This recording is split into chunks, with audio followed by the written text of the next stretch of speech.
Ankit Sharma ji, greater Noida से। राधा वल्लभ श्री हरिवंश महाराज जी। महाराज जी दंडवत प्रणाम। गुरुदेव, आपको पिछले 1 साल से यूट्यूब के माध्यम से सुन रहा हूँ।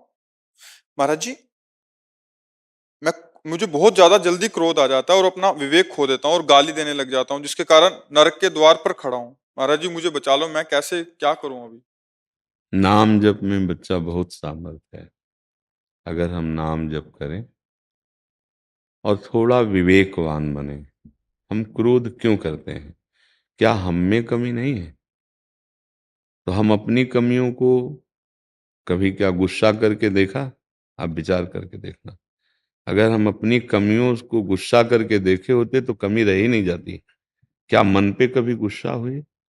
क्या आप अपने ऊपर कभी गुस्सा हुए कि अय दुष्ट, कितने जन्म हो गए विमुख होते हुए, सब में भगवान को देखना था, लेकिन आज भी तू शत्रु और मित्र, आज भी तू हित और अहित, आज भी अनुकूलता प्रतिकूलता मान अपमान देख रहा है।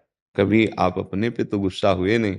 आपने अपनी गलतियों को, एक दो नहीं हजारों गलतियों को आपने क्षमा किया, तो वो क्षमा बाहर क्यों नहीं करते आप? अगर किसी से त्रुटि दिखाई दे रही, यद्यपि शास्त्रीय सिद्धांत, क्रोध हमारे अंदर की कमी से आता है। कामः संजायते क्रोधा, क्रोधा स्मृति विभ्रमः, स्मृति भ्रंशात बुद्धिनाशो, बुद्धिनाशात प्रणश्यति। जैसा आपने कहा, मैं गाली बकता हूं, मैं गुस्सा हो जाता हूं, अपने पर शासन नहीं रहता है, उसका मूल है काम। जब हम कामना करते हैं कि ये आदमी ऐसे चले, ये ऐसा बोले, हमारा ऐसा सिद्धांत है, आपको ऐसा करना पड़ेगा, और जब कामना करते हैं उस कामना में बाधा पड़ती है तो क्रोध आ जाता है। अगर कामना की पूर्ति होती है तो लोभ जागृत हो जाता है, अनुकूलता में फंस जाता है। फंसना दोनों में ही है, स्मृति दोनों ही नष्ट करती है, या क्रोध प्रकट हो जाए या लोभ प्रकट हो जाए। तो हमें इस बात पर ध्यान देना है कि धर्म सिद्धांत हमारे लिए है या उनके लिए है? सत्संग हमारे लिए या उनके लिए? साधक सत्संग अपने लिए सुनता है, शास्त्र सिद्धांत अपने लिए पढ़ता है कि ऐसी स्थिति में मुझे क्या करना चाहिए। हम क्या है, दूसरों पर ज्ञान थोपते हैं कि तुमको ऐसा चलना चाहिए अपनी अनुकूलता के लिए।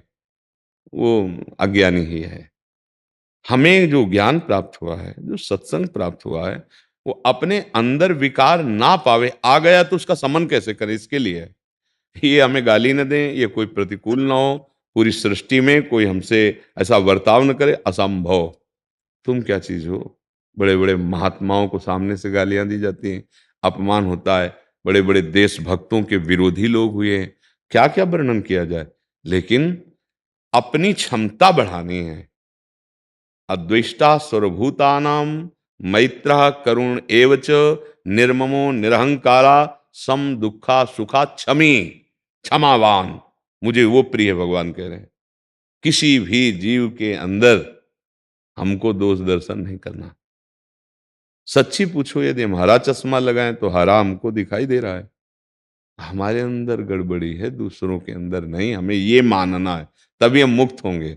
जब सच्ची मानो, आपके अंदर की कमियां दूर हो जाएंगी तो आपको सब में, जैसे गोस्वामी जी देख रहे हैं ना, जड़ चेतन जग जीव जत, सकल राम मैं जान, मेरे प्रभु सब में है।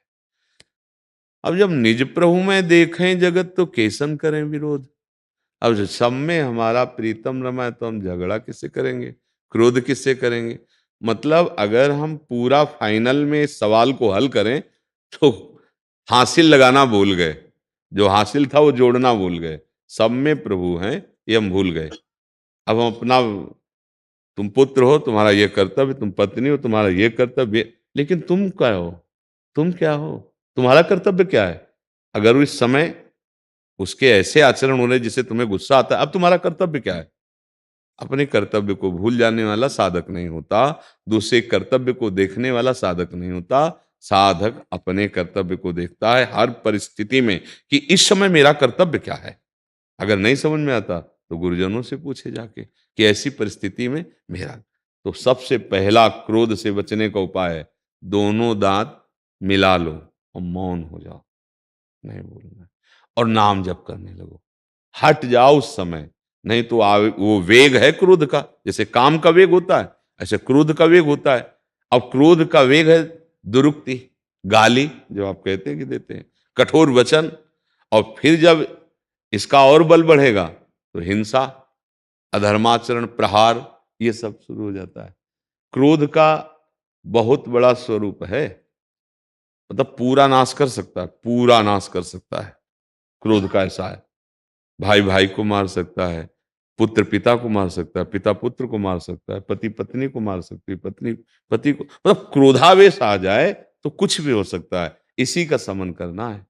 समन हो जाएगा मौन और नाम जप। अगर नाम जप नहीं हो रहा तो मौन रह नहीं सकते कि अच्छा रुक जा, हम थोड़ी देर चुप है तो तू समझ रहा है बहुत बड़ा हो गया, बहुत बलवान है, अब लेता जा। अब वो क्रोधावेश एकदम फूट पड़ेगा।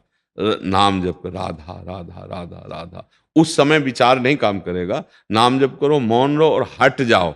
अपनी हार मत देखो कि मैं हार गया, ये कल से और हमें परेशान करेगा। नहीं नहीं नहीं, तुम अगर हार गए हो तो कोई देख रहा है, वो ऐसा हराएगा उसे कि चिंता मत करो, तुम चुप रहो, बस तुम चुप रहो, वो जीत जाएगा। जो चुप रहा वो जीत जाएगा। और जो ये समझा कि देखा अब डाउन हुआ ना, उसको डाउन करने वाला कोई और है, बहुत बढ़िया डाउन कर देगा। सहन करने वाले के अंदर अध्यात्म की उन्नति होती है, और जो उसको कष्ट देता है वो अपने आप वही कर्म उसका नाश कर देता है। हमने एक बार सुनाया था कि एक बड़ी नाव में सब बैठे, कभी कभी ऐसी नावें होती बड़ी बड़ी नदियों की, 100 लोग बैठ जाते हैं, 150 लोग। तो उसमें दो सरकारी कर्मचारी चढ़े जिनके हाथ में संगीन बंदूक भी थी। तो एक संत बैठे थे, उनके शिष्य बैठे थे, तो वहीं खड़े हुए जहाँ शिष्य बैठे थे, तो उन्होंने घुटनों में जूते से मारा, ए साइड हो। बाबा जी को तो कोई भक्त ही समझ पाएगा, नहीं तो नहीं लगता कि भिखारी है या ऐसा है। पर ये पता नहीं कि किनके भिखारी हैं, ये किनके हैं ये तुम्हें पता नहीं है। वो ऐसे बूट मारे, ए साइड में। अब पास में गुरुदेव बैठे थे, उनको धक्का ना लगे, अच्छा वहां जगह थी नहीं, सबको ठस के ऐसे बैठाला गया था। फिर उसने पूरा बूट उसके पैर में रख दिया, ए सर आओ। वो संत ऐसे करके रह जाते सर के। ऐसा पूरी नाव भर वो करता रहा, बार बार ऐसे। और जब नाव रुकी तो पानी से पहले ही रुक जाती है।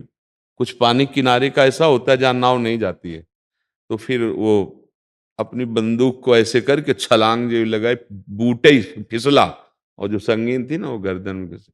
तो गुरुजी ने 2 थप्पड़ अपने शिष्य के मारे। उसने कहा अगर थोड़ा तुम बोल देते, थोड़ा कुछ कह देते तो बच जाता, कुछ नहीं बोले ना, मर गया। उमा क्षमा साप होते भारी, ये सिद्धांत समझ लो। अगर सह पाए तो अपने कर्म जाय अपकारी। अगर तुमने क्षमा कर दिया तो सांप से भी बढ़कर हो गया, तुम्हारा तो मंगल हो गया।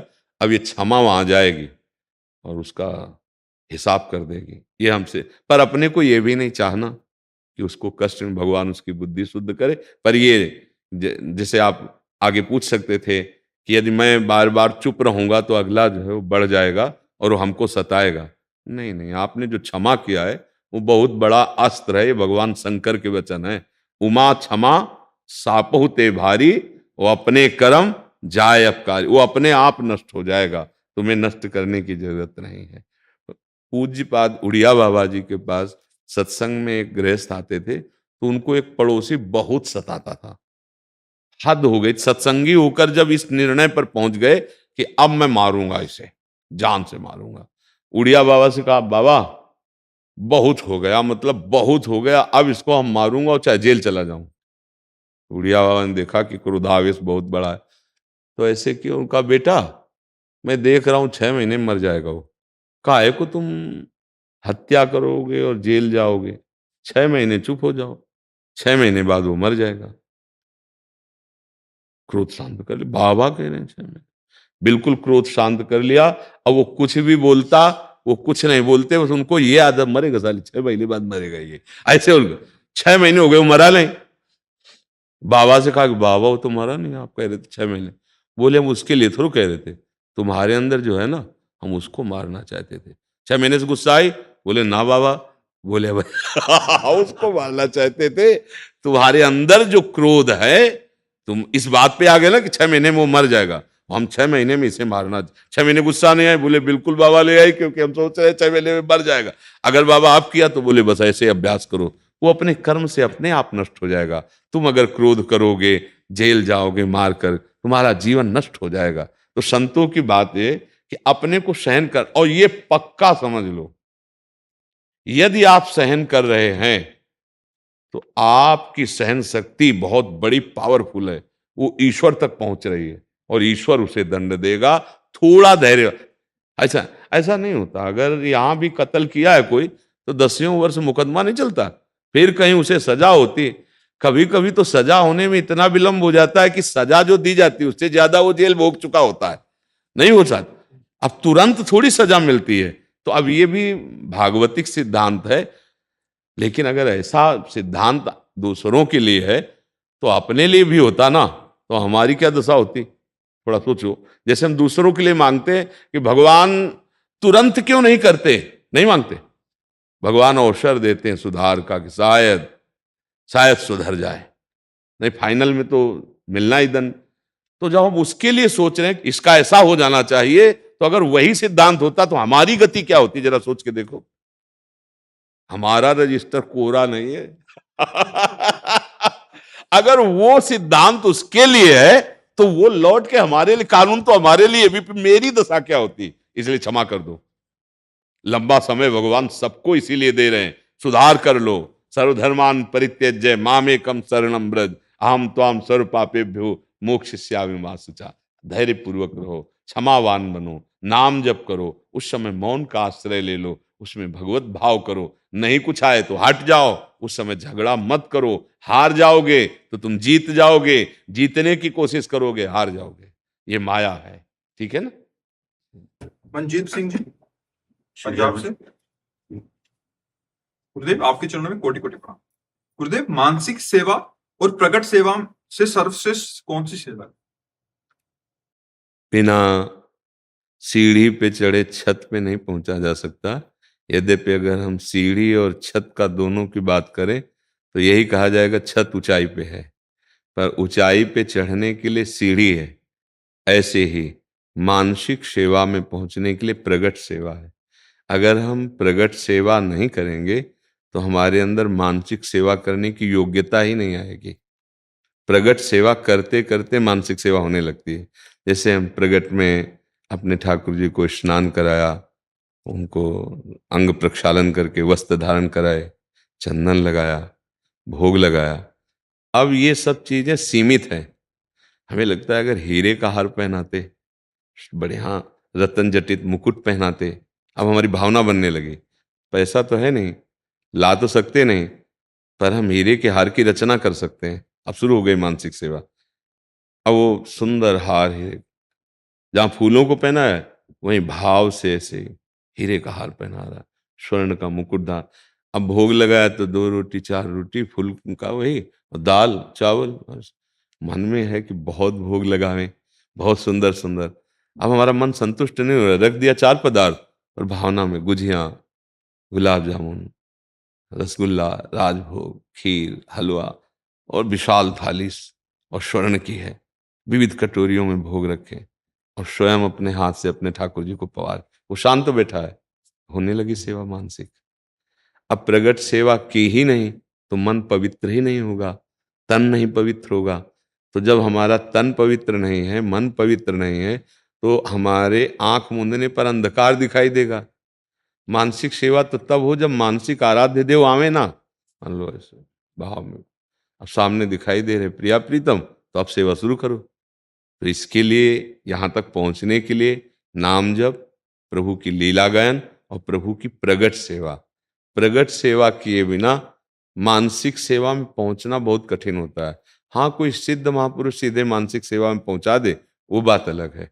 वो अपने तप बल से, भजन बल से, कृपा बल से, जैसे भी चाहे महापुरुषों में सामर्थ्य होती है। पर एक सीधी पद्धति है, प्रगट सेवा से मानसिक सेवा में प्रवेश। और कोई भी महापुरुष ऐसा नहीं है जो प्रगट सेवा न करता हो। अगर वो आराध्य देव की नहीं करता है तो गुरुदेव की करता है, तो भाई तो प्रगट सेवा ही। मूर्त में तो विराजमान है गुरुदेव। कोई किसी भी उपासना, किसी भी मार्ग का हो, क्या बिना अपने मूर्तिमान गुरु की सेवा के वो ब्रह्म पदवी को या निराकार तत्व को प्राप्त हो सकता है क्या? नहीं। तो पूजा तो शुरू हुई मूर्त से ही ना, मूर्त से पहुंच गया अमूर्त में। तो ऐसे ही हम प्रगट सेवा से मानसिक सेवा में पहुंचते हैं। तो इसीलिए जैसे अपने लोग अष्टयाम, आठों पहर लाडली लाल की प्रगट सेवा, तो अब असंतोष होता है सेवा में कि हमारे पास उतनी, जितना आप भाव करोगे ना, अब उतनी ना सामग्री ना उतना वैभव, जितना हमारा भाव बढ़ रहा है वो होने लगा।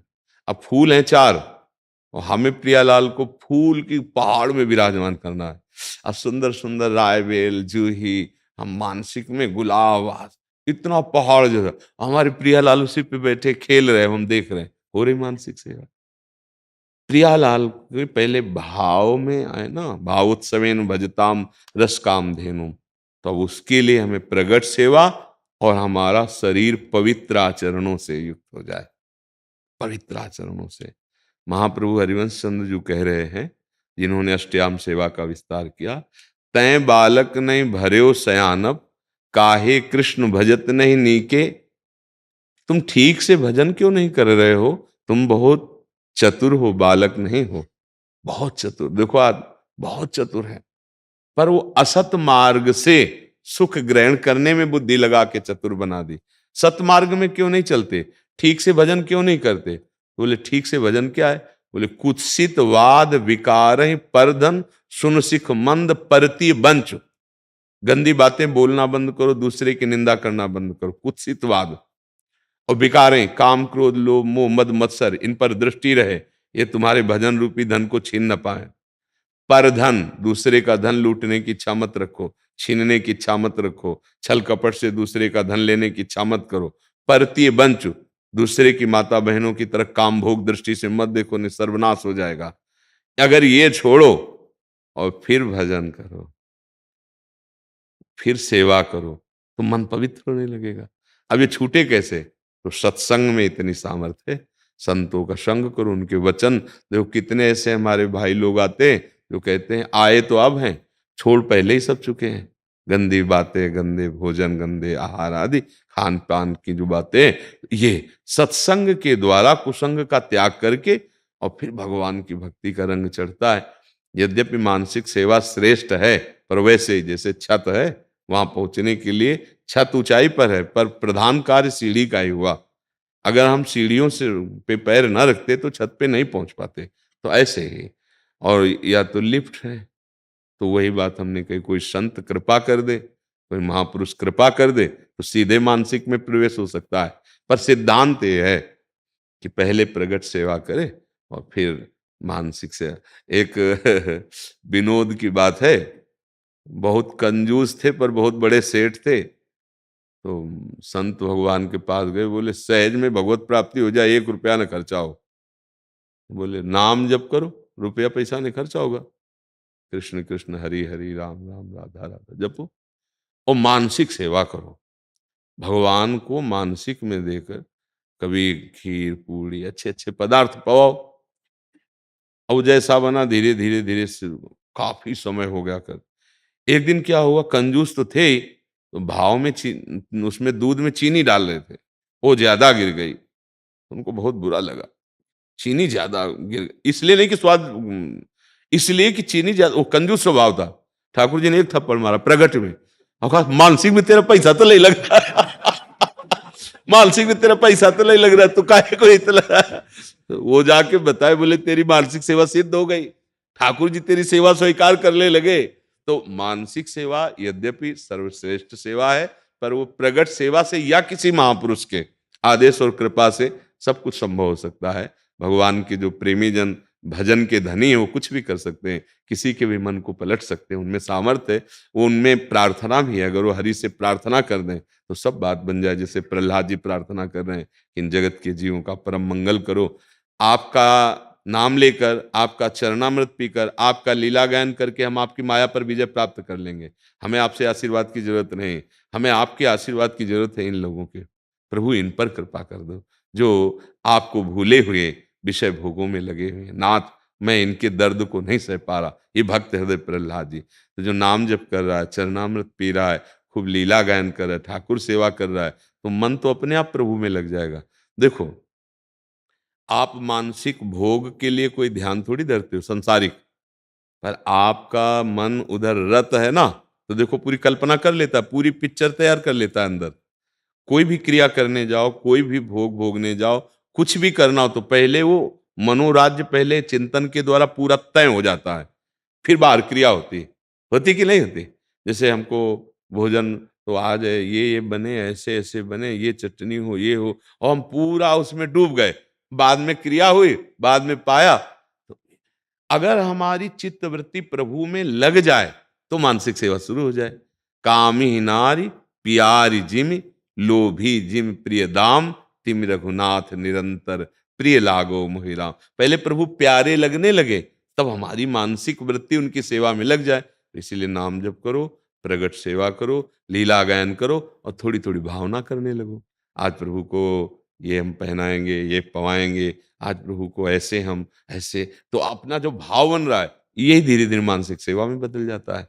नहीं तो मानसिक आँख मूंदे देखो, अभी अंधकार दिखाई देगा? नहीं दिखाई देगा?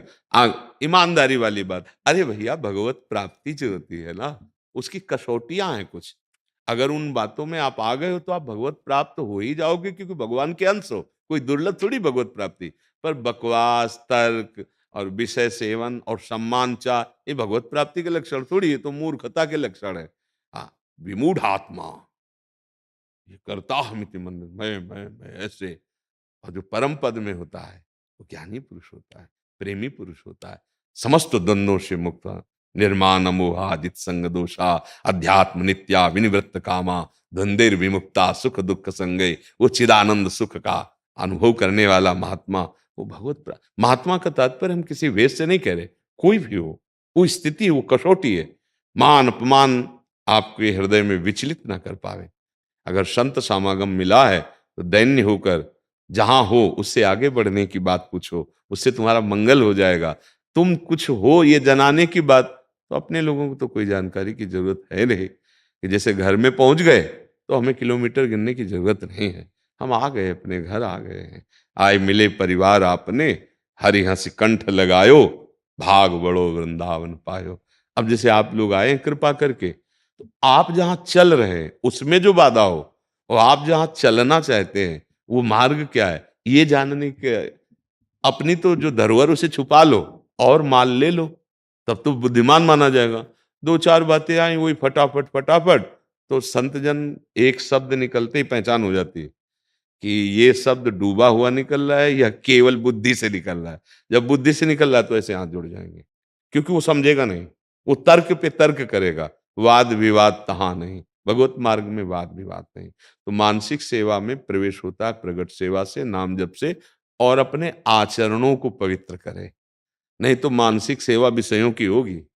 देख लो, हर समय आपका मन सेवा ही करता रहता है। ये खाना है, ये देखना है, ये भोगना है, ये संग्रह करना है, ये हमें प्राप्त करना है, ये प्राप्त कर लिया है, अब ये प्राप्त करना है, ये जीत लिया, अब इसको जीतना है। संसार की तरफ ही जाता रहता है। प्रभु की तरफ तो तब जाएगा जब हमारा देखना, सुनना, बोलना, इन तीन पे सुधार हो जाए पहले। श्रवण हमारी भगवत चर्चा सुने, रसेंद्रिय हमारी नाम का रस ले, वाकेंद्रिय हमारी नाम संकीर्तन करे, और नेत्र हमारे सब में भगवत भावना करे। दिखाई नहीं दे रहे, लेकिन प्रभु तो सब में है ही है ना। बिजली तो वही है ना सबके हृदय की। अगर हम ऐसे चले तो हमारा चिंतन बनने लगेगा। जो हम देखते हैं, जो हम सुनते हैं, जो हम बोलते हैं, वही मन पकड़ता है और उसी का चिंतन करता है, और जो चिंतन करता है वही हमारा स्वरूप हो जाता है। अगर हम गलत चिंतन करेंगे तो गलत हो जाएगा, सच्चिंतन करेंगे तो सच्चिंतन हो, हमारा सत्स्वरूप है ही है। तो अब मानसिक सेवा का मतलब चिंतन, उसको अब देखो, मन एकाग्र हो, मन पवित्र हो, मन संयमी हो, तब तो हो। जैसे हम सेवा करने जाते हैं तो पहले पात्र मार्जन करते हैं ना, तो मानसिक सेवा में केवल मन ही पात्र है। अब वो निर्मल नहीं होगा, वो एकाग्र नहीं होगा, तो मानसिक सेवा कैसे होगी? इसलिए पहले नाम जप करो, आपका चरित्र पावन हो और आपके विचार पावन हो, आपका हृदय दूसरों के सुख के लिए भावित हो जाए, मानसिक सेवा में भगवान कृपा कर देंगे, प्रवेश होने लगे। मानसिक सेवा में प्रवेश हो गया मतलब वो सिद्धावस्था की तरफ जा रहा है। तो अभी तो देह भाव छूटा नहीं है ना।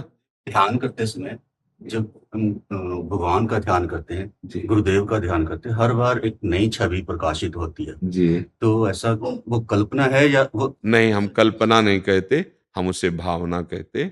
कल्पना सांसारिक होती है, गुरुदेव या संत या भगवान की भावना होती है। ऐसे ही चले जाओ, चुप रहो, किसी से अपनी बात कहो मत, और अहंकार आने न पावे, तो आगे बात बनती चली जाएगी। हम सब भगवान के अंश है ना, तो हम में सब सामर्थ्य है, कुछ असंभव नहीं है। आप प्रयासरत रहिए, पर इसमें एक दोष होता है कि दूसरों को देखकर अपने में गुणाभिमान आ जाना, या अपने में कोई महत्व बुद्धि रख लेना, तो फिर उससे सब काम रुक जाता है। अगर हम किसी को अपनी बातें बताएंगे तो हमारी बात बंद हो जाएगी। ये एक मर्यादा है, हमारे ध्यान का विषय, हमारे चिंतन का विषय। अगर किसी मित्र को हम कहते भी हैं तो ऐसे, संतों से सुना है कि अगर नाम जप किया जाए, भगवान का आश्रय लिया जाए, ऐसे ऐसे चला जाए, तो मंगल हो जाता है। मैंने ये पकड़ा या मैं ऐसा कर रहा हूं, मैंने अनुभव किया, बिल्कुल नहीं बोलना चाहिए।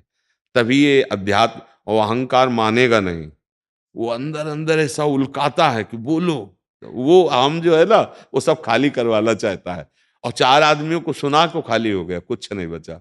और अगर अंदर रखोगे तो देखो बार बार वो कहे, चाहे दीवार से कह दे, कह तो दे किसी से। ये अहम जो होता है ना अंदर, ये बहुत बड़े ठग हैं हमारे अंदर। काम, क्रोध, लोभ, मोह, मद, मद माने अहंकार, ये अंदर। तो जैसे हमें कोई स्वप्न में संत भगवान आए, या स्वप्न में भगवान आए, या हमारा थोड़ा ध्यान लगा कोई महात्मा आए, तो हमारा मन उलकता है कि हम चार लोगों से बताएं, तो वो फिर मार्ग बाधित हो जाएगा। अगर रोक लिया अंदर, तो फिर आगे बढ़ता चला है।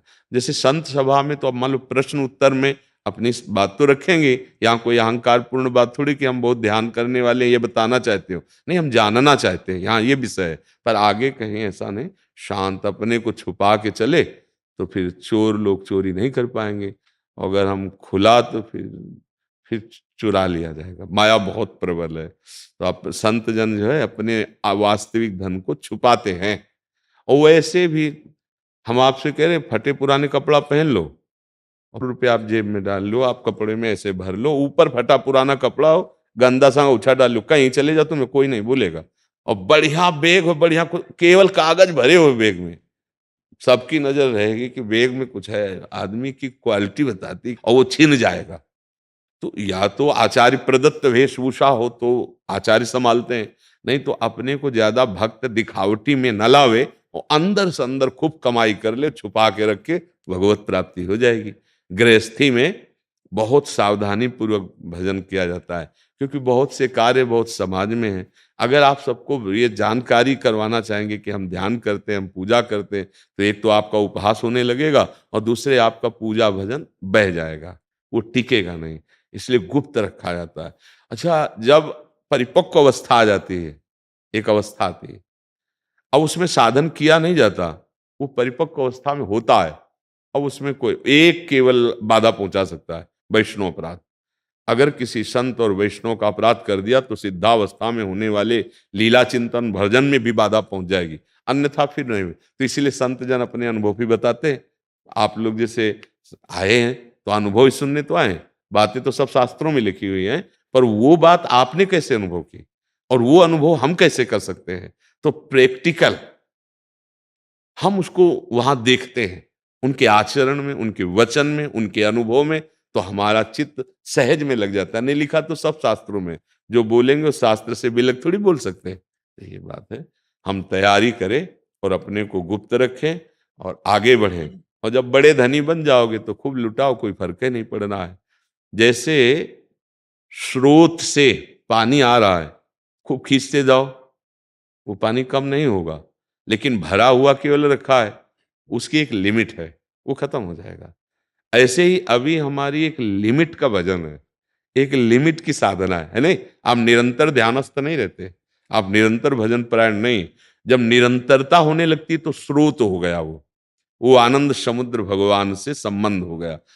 अब वो अपने अनुभव बताते हैं, खूब घोषणा करते हैं कि मैं शपथ पूर्वक कहता हूं, आप ऐसा करो निश्चित हो जाएगा, तो निश्चित हो जाए। वो स्रोत से जुड़े हैं, वो कभी खाली होने वाले नहीं है। अपने लोग खाली हो सकते हैं, अहंकार है और अभी थोड़ा शुरू हुआ है, अभी भगवदाकार वृत्ति तो नहीं, इसलिए गंभीर रहे, छुपाव करके रखें। चंचल जी हरिद्वार से। राधा वल्लभ श्री हरिवंश। राधे राधे महाराज जी। महाराज जी, मेरा ठाकुर जी और श्री जी के प्रति वात्सल्य भाव है। महाराज जी, क्या मैं श्री हित 84 जी और सेवक वाणी का पाठ कर सकती हूँ? हाँ, बिल्कुल कर सकते हैं। हमारे भगवान इतने करुणामय हैं कि इतने महान होते हुए भी हम उनको जैसा चाहे वैसा व्यवहार कर लें। हम उनको अपना मित्र मान सकते हैं, स्वामी मान सकते हैं, पुत्र मान सकते हैं, हम उनको गुरु मान सकते हैं, हम उनको शिष्य मान सकते हैं। देखो, संदीपनी जी के सामने शिष्य बने बैठे ना, क्या है संदीपनी जी भगवान के आगे? अब विचार करके देखो, जिनकी श्वासों से वेदों का प्रादुर्भाव हुआ, जाकी श्वास वेद श्रुतिचारी, सो हरि पढ़ें यह अचरज भारी। महिमा प्रकाशित कर दी। संदीपनी जी ऊपर बैठे, भगवान नीचे विद्यार्थी बने बैठे, शिक्षा ले रहे। भावना हुई ना।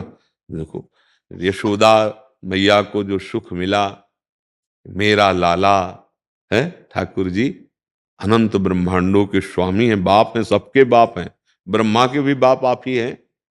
भला वो हम जैसे साधारण के लिए वो कैसे पुत्र हो सकते हैं? लेकिन यही भगवान की भगवत्ता है, यदि हम भाव करें तो पुत्र हो।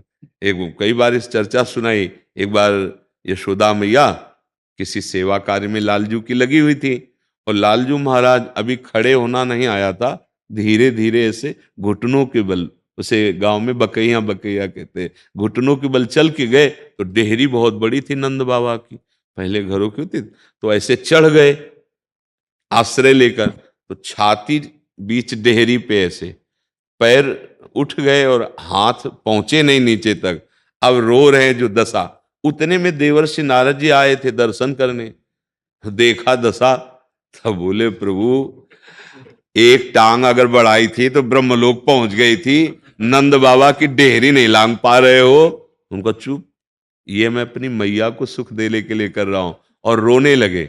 इतने में मैया दौड़ के, अरे मेरो लाला, गोदी में उठा छाती से दासियों को झिड़क रहे, लाला को इतना दुलार। देखो, अनंत ब्रह्मांडों के स्वामी, विश्व का भरण पोषण करने वाले भगवान, अगर उन्होंने वात्सल्य भाव से प्रभु को मांगा कि आप हमारे पुत्र हो जाओ, तो वैसे ही भगवान पुत्र बन करके सुख दे रहे हैं, मित्र बन के सुख दे रहे हैं सखाओं को, पति बन के सुख दे रहे हैं गोपी जनों को, स्वामी बन के सुख दे रहे हैं दास जनों को। जो जिस भाव से भजे, भावोत्सवेन भजताम, भाव से भजो तो भगवान आपको वैसे ही अनुभव में आने लगेंगे। वैसे जाकी रही भावना जैसी, प्रभु मूरत देखी तिन तैसी। तो हम भगवत लीला, अगर हम दास भी हैं या वात्सल्य भाव से बसते हैं, तो ये तो जरूर है, दो भाव जरूर रहते हैं, ध्यान रखना। मेरा पुत्र है, पर ये है कौन, ये पता रहता है। भक्त अज्ञानी नहीं होता।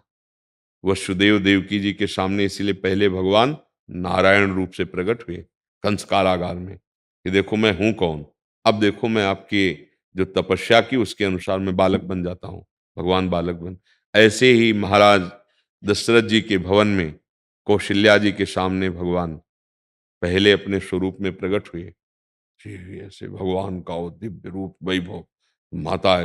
माता अपनी बोली, सोमति डोली तजहु ताती है रूपा, कीजय शिशु लीला अति प्रिय श्रीला, सो सुख परम अनुपा।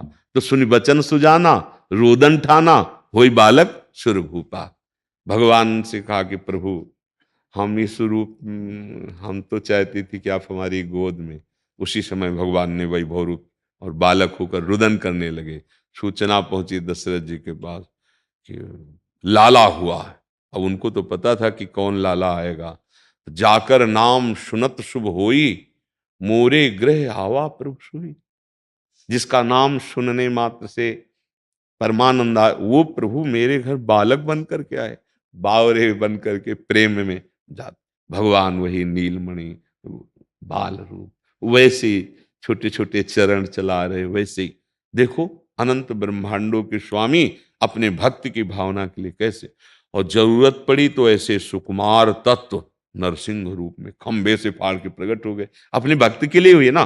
भगवान का ये विकराल रूप जो है, कहीं भी ऐसा रूप ना लिखा है, ना पढ़ा गया और ना सोचा गया था। प्रहलाद जी को जितना सताया गया, तो महाबली हिरण्यकश्यप था, भगवान का पार्षद है, कोई दूसरा थोड़ी। वो उसको कोई दबा सके त्रिभुवन में ऐसी कोई शक्ति नहीं, कोई देवता नहीं, कोई मंत्र नहीं, कोई अस्त्र नहीं, किसी का पावर नहीं, किसी का सांप उसे नष्ट कर सके इतनी ताकत ही नहीं। ऐसा अमोघ था। तभी भगवान ने खंभा फाड़कर वो रूप धारण किया जो अद्वितीय रूप, ऐसा भयंकर रूप कि सब देवता सब कांप रहे थे। जब लक्ष्मी जी से कहा कि आप तो जानती हैं ना, वो जानती तो है कि हमारे प्रीतम, तो बोले जा लो, मनाओ मनाओ, जाके जाओ ना। बोली इस समय ले जाऊंगी। ये वो रूप भगवान का, विशाल जिह्वा, विशाल नग, और ऐसी दहाड़ की हिरण्यकश्यप एक ही दहाड़ में मूर्छित होके गिर गया था, ढाल तलवार सब गिरी। फिर भगवान ने उसे होश में, खड़ा हो, देख तू अपने बल को, फाड़ के फेंक दिया। न कोई वरदान काम आया और न कोई तप काम आया।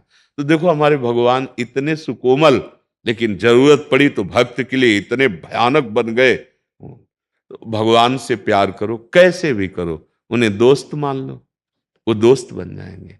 पिता मान लो, पिता बन जाए, पुत्र मान लो, पुत्र बन जाए, गुरु मान लो, जो चाहो। हमारे भगवान तो इतने करुणामय हैं, जिस भाव से चाहो उस भाव से भगवान को भज लो। तो इसमें कोई निषेध नहीं है कि आप भगवान को ऐसे भाव से नहीं देख सकते हो। सही पूछो, सच्ची कह रहे हैं। आज भी तुम्हारे जो आसपास हैं प्रियजन, वो वही बने हुए हैं, हम जान नहीं पा रहे हैं। ये पांच भौतिक तन है, अंदर वही बैठे हुए हैं, चाहे पत्नी रूप में हो, चाहे पुत्र रूप में हो, चाहे मित्र रूप में हो, चाहे जिस रूप में हो, वही बने बैठे हैं। जिस दिन नेत्र खुल जाएंगे, अभी ये माया में नेत्र हैं, ज्ञान चक्षु खुलेंगे, अज्ञान तिमिरांधस्य ज्ञानांजन शलाकया चक्षुरुन्मीलितम येन तस्मै श्री गुरुवे। उसी दिन आप देखोगे कि हे नाथ, आप ही इन सब रूपों में विराज, मैं तो जान ही नहीं पाया कि आप मुझे इतना प्यार करते हैं। पत्नी रूप से प्यार, पुत्र रूप से प्यार, माता पिता रूप से प्यार, मित्र रूप, नाथ ये तो आप घट घट में वो रमा है, यही तुम्हें दिखाई देने लगेगा। अच्छा है, भाव करो, किसी भी तरह प्रभु को भजो, परम मंगल है। महाराज एक सेकंड, केवल कुछ गीता महाराज इससे प्रकाश आता है। महात्मा गीता जयंती है, अपने मुख से आप बोलते भगवान बोल। जी, हम तो गीता जी का प्रत्येक श्लोक हमारे भगवान के श्रीमुख से निकला हुआ है, हर श्लोक वंदनीय है। पर एक बात पर ध्यान देने की विशेष आवश्यकता है। भगवान ने कहा, अनन्य चेता सततम यो माम स्मृति नित्य सहा तस्याहम सुलभा पार्थ नित्य युक्तस्य योगिनः। तपस्वियों से भी श्रेष्ठ योगी है, ज्ञानियों से भी श्रेष्ठ योगी है, कर्मकांडियों से भी श्रेष्ठ योगी है। कौन योगी? जो भगवान का निरंतर चिंतन कर रहा है। अनन्य चेता सततम यो माम स्मरति नित्यशः। मुझ सच्चिदानंद का जो निरंतर चिंतन कर रहा है, तस्याहम सुलभा पार्थ। क्योंकि सबसे श्रेष्ठ बात है भगवत साक्षात्कार। सब साधनों का फल है भगवान में प्रीति हो जाना, भगवान का साक्षात्कार हो जाना। पाप और पुण्य ये तो सब बहुत बड़ी झंझट है। पाप नष्ट करने के लिए तो सरकार कह ही रहे हैं, हम तो हम स्वरूप पापे विमुक्तिश्याम, मुझे उससे मतलब नहीं। सुकृत के लिए बहुत से साधन बताए हैं, उनसे भी मतलब नहीं। भगवत साक्षात्कार मनुष्य जीवन का परम लक्ष्य है, और वो भगवान के श्रीमुख के वचन है, केवल मेरा जो अनन्य चिंतन करता है मैं उसके लिए सुलभ हो जाता हूं। वही सुलभ हो जाए तो साक्षात्कार हो सकता है, साधना में ताकत नहीं। अनन्य चेता सत। बोले फिर महाराज हमारा काम कैसे चलेगा, हमारी व्यवस्था कैसे चलेगी, हमारी रक्षा कैसे होगी, हम आपके चिंतन में लगेंगे। तो अनन्यस चिंतयन्तु माम ये जनाः पर्युपासते तेषां नित्याभियुक्तानां योगक्षेमं वहाम्यहम्। मैं अप्राप्ति की प्राप्ति कराऊंगा और प्राप्ति की रक्षा करूंगा। क्षेम केवल तुम मेरा अनन्य चिंतन करते हुए अपने कर्तव्य का पालन करो, और वो कर्तव्य कर्म मेरे को समर्पित कर दो। ये तो सर्वाणि कर्माणि मयि सन्न्यस्य मत्पराः अनन्ये नैव योगेन माम ध्यायन्त उपासते तेषामहं समुद्धर्ता मृत्यु संसार सागरात्। भगवान कह रहे मैं ठेका लेता हूं उसको, इस संसार समुद्र से पार कर दूंगा। सारे कर्म समर्पित करे, भगवत भाव से अनन्य चिंतन करते हुए यथा योग्य वर्ताव करे। भगवान करे तस्याहम सुलभा पार्थ, मैं उसके लिए सुलभ हो जाता हूं। जिसको कहा है वासुदेवा सर्वमित स महात्मा सुदुर्लभा, वही सुलभ स्थिति भगवान की प्राप्त करने के लिए अनन्य चिंतन। कई बार भगवान ने अनन्य चिंतन की बात कही है। अभ्यास योग युक्तेन चेतसा नान्य, गीता अमृत है। एक श्लोक तो बहुत बड़ी बात है। एक श्लोक के एक शब्द को धारण कर ले तो भगवत प्राप्त हो जाए।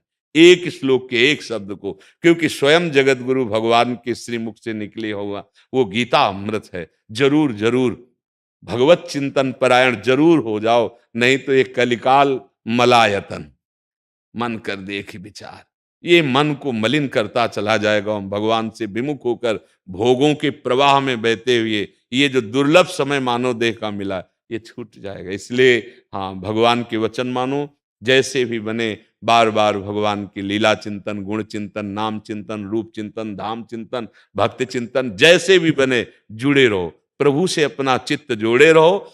भगवान एक बहुत बड़ी बात कहे, बोले आप ही चेत सुदुराचारो। ये सुशब्द होता है सांगोपांग। सांगोपांग दुराचार करने वाला हो, आप ही बहुत श्रेष्ठ। श्रेष्ठ पुण्यात्मा नहीं कह रहे, श्रेष्ठ पापी। आप ही चेत सुदुराचारो, लेकिन भजते मां अनन्य भाग तो साधुर्य समंतव्या सम्यक व्यवसिता ऐसा। वो साधु है, मानो आदेश कर रहे भगवान, क्योंकि उसने सम्यक रूप से सोच लिया भगवान के सिवा मेरा कोई नहीं, तो महापापी को भी मैं महात्मा, क्षिप्रम भवति धर्मात्मा। भगवान के सब कुछ गीता जी में लिखा हुआ है। हाँ, गीता अमृत है, जहां तक हो सके स्वाध्याय करो, नहीं तो महापुरुषों के वचन उसी गीता का सार निकलते हैं, उसी उनको स्वीकार कर लो। राधा वल्लभ। जब से भक्ति शुरू करी सब उपास करते हैं मेरा। हाँ बच्चा, लेकिन आप विचार करो, आप सत्य मार्ग में हो तो क्या उपहास सुनकर आप सत्य को छोड़ देंगे? हाँ, नहीं बच्चा, बहादुर आदमी हो, उपहास से नहीं डरना। उपहास तो किसका नहीं करता संसार। आप जरा आँख खोल के देखिए, पुतले फूके जाते हैं, गालियां मिलती हैं, तो क्या वो अपने पद को छोड़ दें? क्या वो अपने पद का व्यवहार छोड़ दें? तो हम तो परम पद के मार्ग में जा रहे हैं। ये तो सब पद हैं, भगवान का भजन परम पद है। नहीं, आपको डाउन नहीं होना, निराश नहीं होना, आपको और उत्साहित होना कि सत्य मार्ग में, मेरे मार्ग में जो रोड़े जाले जा रहे हैं, तो अब मैं इनको फांद के दिखाऊंगा। उपहास करने वालों, मैं एक दिन तुम्हें दिखाऊंगा कि तुम ऐसे नम्र हो जाओगे और मैं ऊंचाई पर चढ़ूंगा। सत्य मार्ग को लिए, अहंकार से नहीं, मैं जिसका आश्रय लिया हूं उसके बल से बोल रहा हूं। कभी उदास होने की जरूरत है। उपहास तो होता है, बचपन से इस मार्ग में चले थे ना, सामने से गालियां मिली है, डरना नहीं, निराश रहे। हमें ये पता है कि सत्य मार्ग है। अगर हम गलत हो तो हमें सोचने की बात है। जब आप सत्य मार्ग पे चल रहे हो तो उपहास करने वाले हमारे सहयोगी। कभी झंडा अकेले नहीं फहरा सकता, उसके नीचे डंडा लगता है। डंडा ये है उपहास करने वाले, और झंडे हो आप। फहराओगे पक्का, पर हिलना नहीं। अगर विरोधी ना हो तो हमारा भाव नहीं जान पाएंगे लोग। अगर मीरा जी का विरोध ना होता तो मीरा जी की ऊंचाई नहीं कोई जान पाता। प्रहलाद जी का विरोध नहीं होता तो प्रहलाद जी की ऊंचाई नहीं जान। तो बच्चा, तुम्हारे अंदर जिसने भक्ति दी है वही तुम्हारी रक्षा करेगा। उपहास वालों से डरना नहीं, आगे बढ़ो, ठीक है। हाँ, नाम जप कीजिए, अपनी सेवा को भगवान की पूजा मानिए। जितने क्षेत्र में आपकी जनता है, मानो आप पिता हो, वो आपका परिवार है। ऐसे भाव से, जहां दंडनीय अपराध हो वहां दंड देकर पूजा करना, जहां रक्षा का भाव हो वहां रक्षा दे। जैसे अपना लड़का गलती करता है तो थप्पड़ मारते हैं ना, ऐसे ही यदि कोई हमारी समाज को कष्ट देने वाला है तो हमारा शासन विभाग है, उसे दंड देना है। और अगर हमें रक्षा करनी तो रक्षा करना है। पिता की तरह समाज में जो आपको अधिकार मिला है उसका पालन करें तो भगवान इसी से प्रसन्न हो जाएंगे। अलग से कोई पूजा करने की आपको जरूरत नहीं, बस नाम जप कीजिए और समाज की सेवा का भाव, इन्हीं में गोविंद विराजमान है। संपूर्ण हृदय में भगवान विराजमान है। उन्नति का इतना ही नहीं, उन्नति का बहुत शिखर है। लोक परलोक परमेष्ठी पद तक, ब्रह्मा पद तक है। आप ऐसे चलोगे ना तो आगे बढ़ते रहोगे। भगवान का भरोसा दृढ़ हो, नाम जप हो और समाज की सेवा हो। ये जितने हमारे पद हैं भगवत पद हैं। भले राष्ट्र में जो लौकिक दिखाई दे रहे हैं ये भगवान की सृष्टि है, भगवान के निर्धारित किए हुए व्यक्ति इसमें विराजमान। जैसे आप इस पद में हो, भगवान ने आपको चुना है। अब आपको ऐसा करना है कि इससे नीचे ना गिरे, आप ऊपर उठे। हाँ, तो नाम जप, समाज की सेवा, सबसे प्रिय व्यवहार। ऐसा व्यवहार करें कि आपकी याद करें लोग कि अगली बार यही हमारे शासक हो, यही हमारे मध्य में पद पे बैठे, व्यवहार बहुत मृदु हो, व्यवहार बहुत प्रिय हो। हम एक दिन भूखे रह सकते हैं, लेकिन हमारी सेवा जो है, हम उसे भूखे नहीं रहने देंगे, तो आप उठते चले जाओगे। हम लोग जहाँ गलती कर देते ना, कि हम अपने पद का अगर दुरुपयोग कर देंगे, तो फिर बात गलत हो जाएगी। हमारा पद माता पिता की तरह है। ग्राम प्रधान से लेकर राष्ट्र के उच्च शिखर तक ये सब भगवान के द्वारा निर्धारित पद हैं, और समाज की सेवा ये भगवान की शुद्ध सेवा है। भले हमें कुछ भी, अगर हमें दंड भी देना पड़ रहा है तो ये भी सेवा है, ये भी ध्यान रखना है। अगर अधर्माचरण वाला है तो हमसे प्यार नहीं करेंगे, हम उसे शासन मिलेंगे, दंड देंगे, जिससे हमारे समाज का सुधार होगा, समाज की रक्षा होगी। इन्हीं वचनों से आपका स्वागत करते, हाँ खूब नाम जप कीजिए। आ जाइए। राधा राधा राधा राधा राधा राधा राधा राधा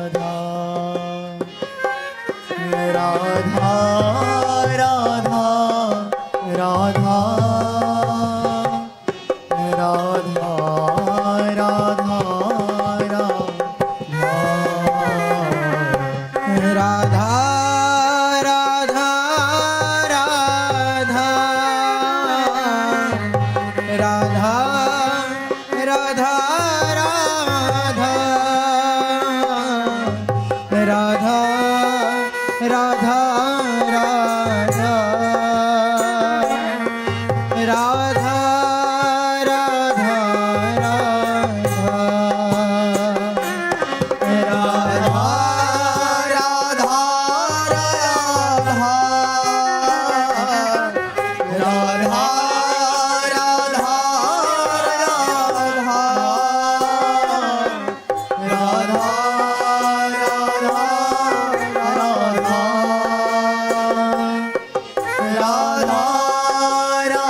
राधा राधा राधा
राधा राधा राधा राधा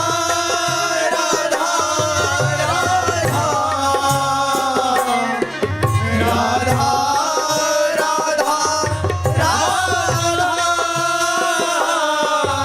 राधा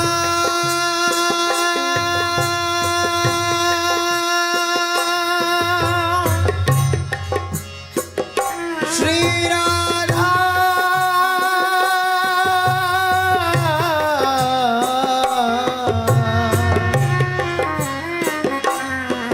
राधा राधा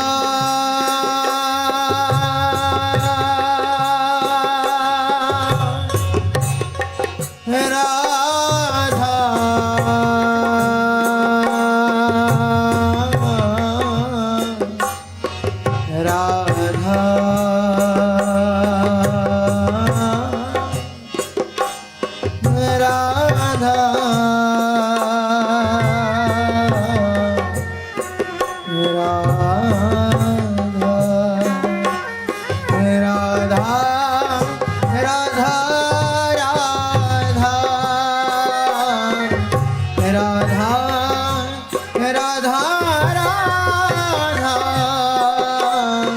राधा राधा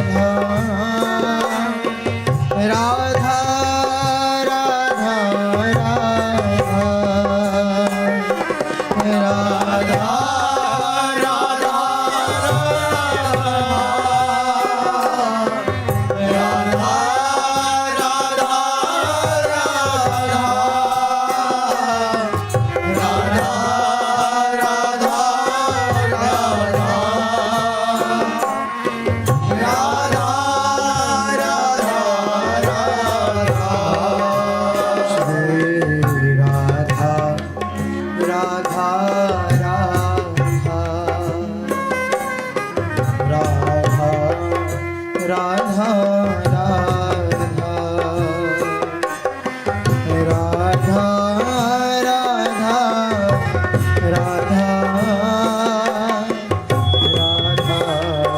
राधा राधा राधा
राधा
राधा